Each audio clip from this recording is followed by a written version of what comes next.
Welcome students, the second session of the chapter Summer of the Beautiful White Horse. In this chapter we had read about two boys from Armenia, and this particular place is in news now as Armenia and Azerbaijan have got some sort of dispute. So this story is of Armenia and two Armenian boys who belonged to a tribe, and the name of the family was the Garoglanian family. There were certain traits of the Garoglanian family that they were very honest, they were very poor, but there was a crazy member in the family, and one crazy member is Morad. And Morad and Aram are cousins.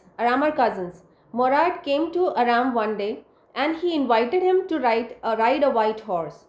Aram knew that they could never afford a horse, that means Morad must have stolen.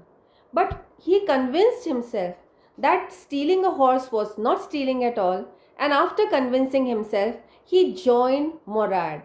Now see the difference how the two boys ride the horse, and see how Aram asked Morad how he could ride the horse or not. So let us begin this. It is from page number 3. That year we lived at the edge of the town on Walnut Avenue. Behind our house was the country, the vineyards, orchards, irrigation ditches, and the country roads. I hope all of you know what are vineyards, where the grapevines and all grow, then orchards where the fruit trees grow, irrigation ditches, like they had made small puddle of water and they used it for the irrigation, and the country roads, that means the roads which led into the countryside, these roads were there. Then in less than 3 minutes, we were on Olive Avenue, and then the horse began to trot. Trotting, you understand, it is like this, that the horse started to trot. The air was new and lovely to breathe. This shows how Aram was so much excited and fascinated about riding the horse that day the air also was new and lovely to breathe.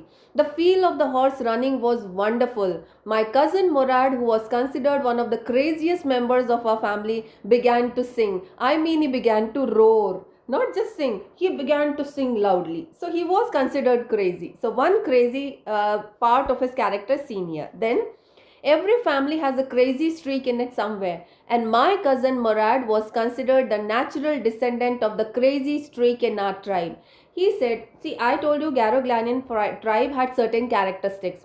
One characteristic was that one or the other member of the family was the recipient of the crazy streak. It was not necessary that the crazy streak went from the father to the son only. It went from anybody to anywhere. One generation there was somebody who was crazy.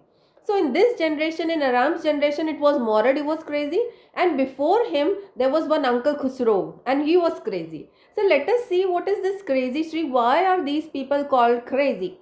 So let us see it. Before him was our Uncle Khusro, an enormous man with a powerful head of black hair and the largest moustache in the St. Joaquin Valley. A man so furious in temper, so irritable, so impatient that he stopped anyone from talking by roaring. It is no harm, pay no attention to it. If somebody used to say something, he started to roar loudly. And then he had one pet dialogue, and that pet dialogue, it's no harm, pay no attention to it.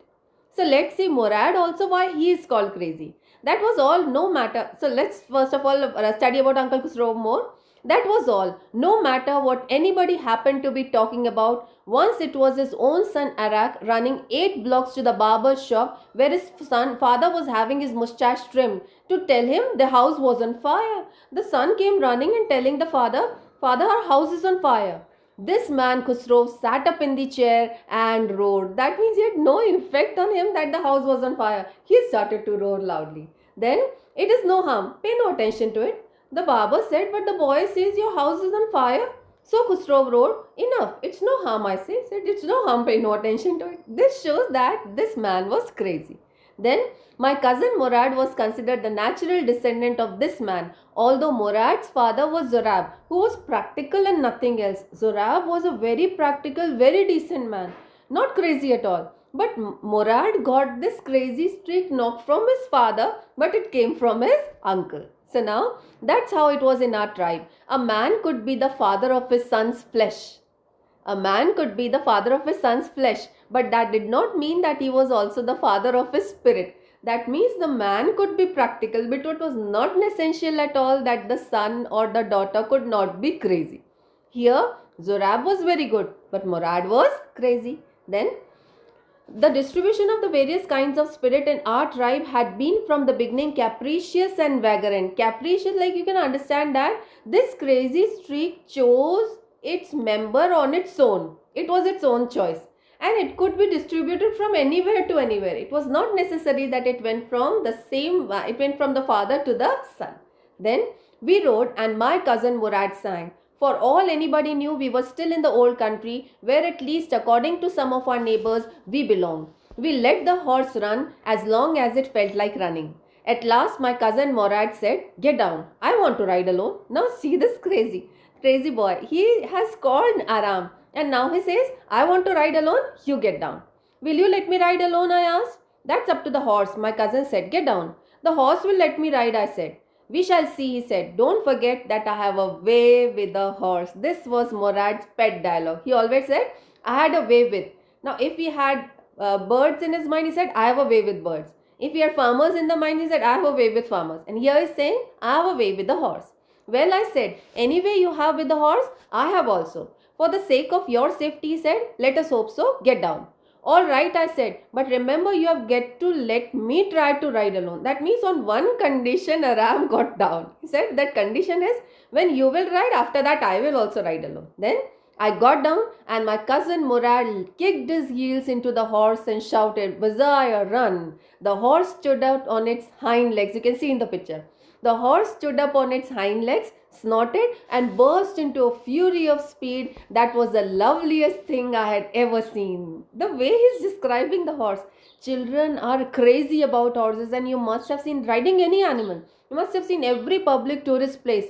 It has animals, and children, they want to ride those animals. So this is the craving for many people even after growing up also. Then my cousin Murad raced the horse across a field of dry grass to an irrigation ditch, crossed the ditch on the horse, and 5 minutes later returned dripping wet.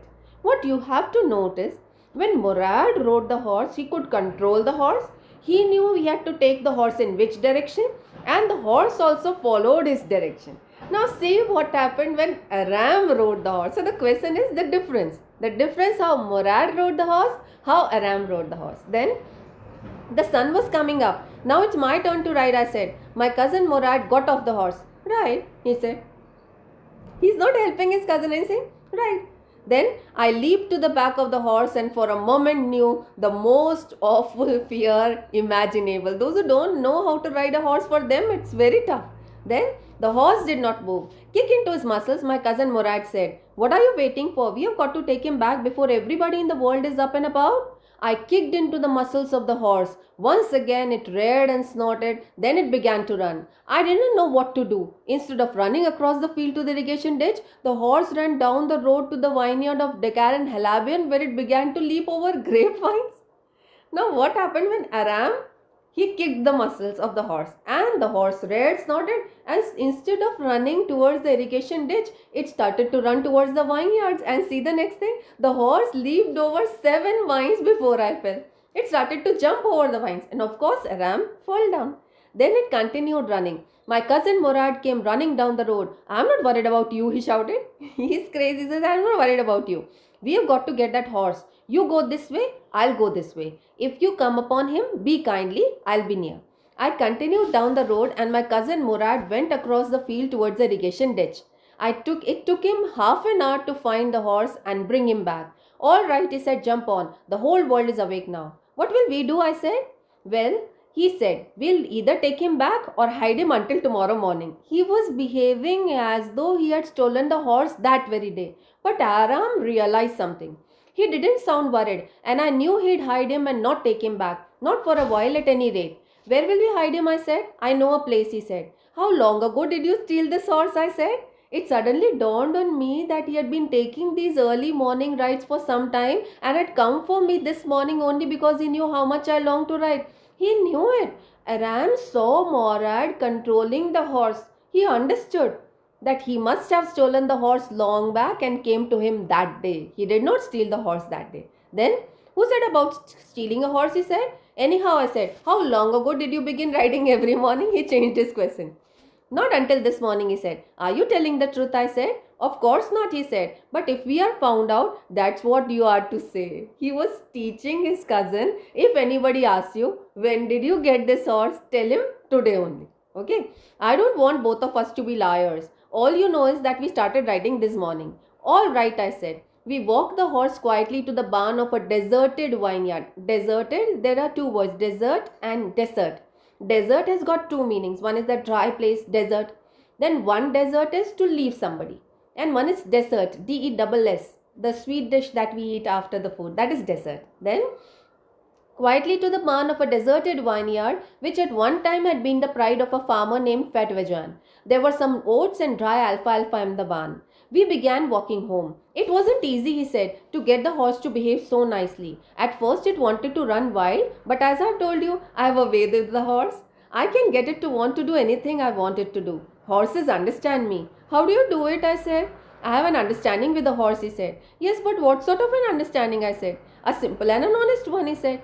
Well, I said, I wish I knew how to reach an understanding like that with a horse. You're still a small boy, he said. When you get to be 13, you'll know how to do. So Aram was 9, Murad was 13. I went home and ate a hearty breakfast. That afternoon, suddenly something startling happened that day. What happened? That afternoon, my uncle Khusro came to our house for coffee and cigarettes. He sat in the parlor sipping and smoking and remembering the old country. Then another visitor came, a farmer named John Byro.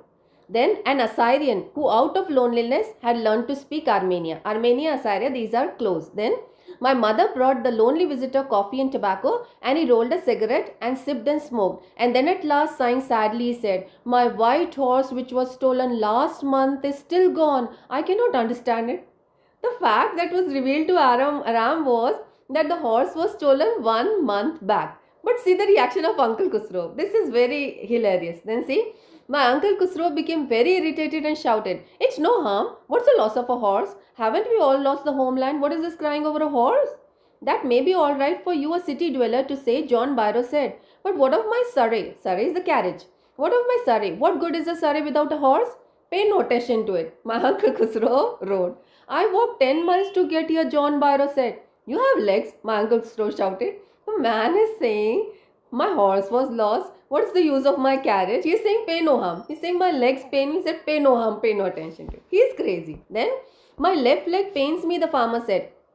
Pay no attention to it, my Uncle Khusro wrote. That horse cost me $60, the farmer said. I spit on money, my Uncle Khusro said. He got up and stalked out of the house, slamming the screen door. Who? Uncle Khusro. In his anger, he went out. My mother explained. He has a gentle heart, she said. It is simply that he is homesick and such a large man. The farmer went away and I ran over to my cousin Murad's house. You think that he'll go and tell Murad that you stole it 1 month back and you came today? But see what he did. And this is unexpected. So see here. He was sitting under a peach tree trying to repair the hurt wing of a robin. Just a minute. Trying to repair the hurt wing of a young robin which could not fly. He was talking to the bird. What is it? He said. Students, he was talking to the bird. That means he had a connection with the bird. Then what is it? He said. The farmer John Byro said. He visited a house. He wants his horse. You have had it a month. I want you to promise not to take it back until I learn to ride. We expect that he would scold Murad, but he is saying what? Promise you will not take it away till I don't learn how to ride. It will take you a year to learn to ride, my cousin Murad said. We could keep the horse a year, I said. My cousin Murad leaped to his feet. What? He roared. Are you inviting a member of the Garoglianian family to steal? The horse must go back to its true owner, he said. No, now I'll send the horse. Now? When? I said. In 6 months at the latest. He thought that he would return. Aram thought he would return the horse.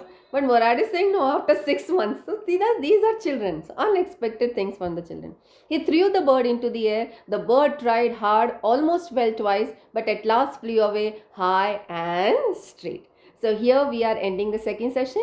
In this session we come to know how Aram and Murad rode the horse. What was the difference? How two unexpected reactions are there from the children. Aram, instead of being angry, he asked him, promise you'll not give? And he said, okay, the horse has to go, but in 6 months. So these are the two unexpected things that have happened. So we'll complete the chapter in the third session. Thank you.